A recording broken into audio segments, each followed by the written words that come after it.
Kita tema, kuri yra aktuali prieš pradedant sportuoti, tai kaip išsirinkti sporto klubą.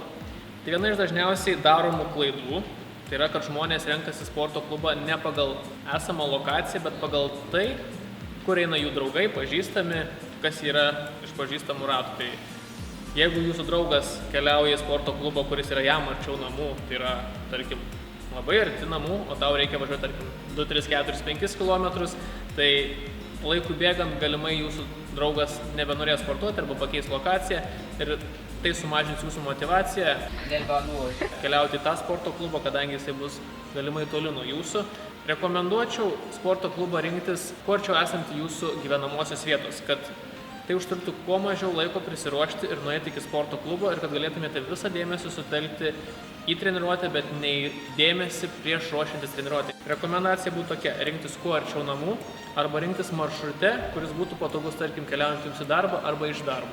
Tai palengvins jūsų laiko planavimą bei sutaupys jums laiko ir taip pat pasportuosite. Taigi, renkantis sporto klubą, taip pat svarbu atkreipti, kokia yra to sporto klubo idėja, sporto klubo specifika ir ar būtent tas sporto klubas atitinka jūsų poreikius. Reikėtų atkreipti dėmesį, ar tame klube mes jausimės saugus, ar tas klubas tiesiog suteiks tą komforto jausmą, ypatingai pradedantiesiems, nes jeigu, tarkime, sporto klubas būtent treniruoja sunkiosios atletikos sportininkus, ar ne, galbūt, pavyzdžiui, moteriai, kurie anksčiau nėra niekada sportavusi, tas klubas tiesiog suteiks nesaugumo jausmą, jei bus truputėlį nepatogu galbūt tarp sunkiaatlečių sportuoti, anksčiau neužsiminėjus jokia fizinė veikla, dėl to būtų galima atkreipti dėmesį į tuos sporto klubus, kurie būtent yra skirti sveikatingumui, arba egzistuoja tokie sporto klubai, kuriuose lankosi vien tik tai moterys.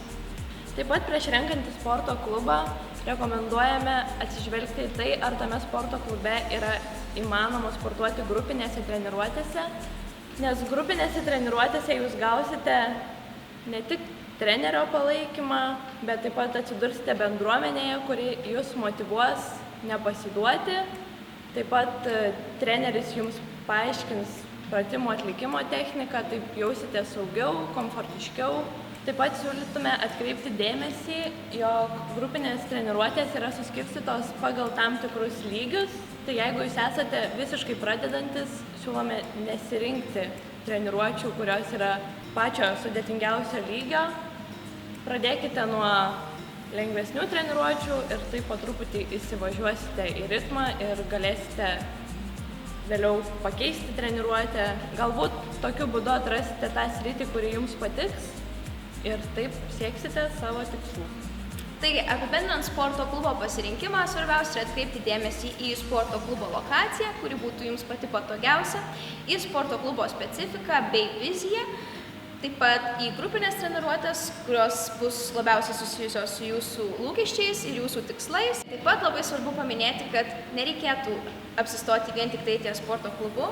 Į savo kasdienybę taip pat turėtume įtraukti ir kitas fizinio aktyvumo rūšis, tai galbūt pasivaikščiojimas, pabėgiojimas, važinėjimas dviračiu ar kita veikla, kuri jums teikia malonumą. Tai svarbiausia, kad ta veikla jums teiktų malonumą.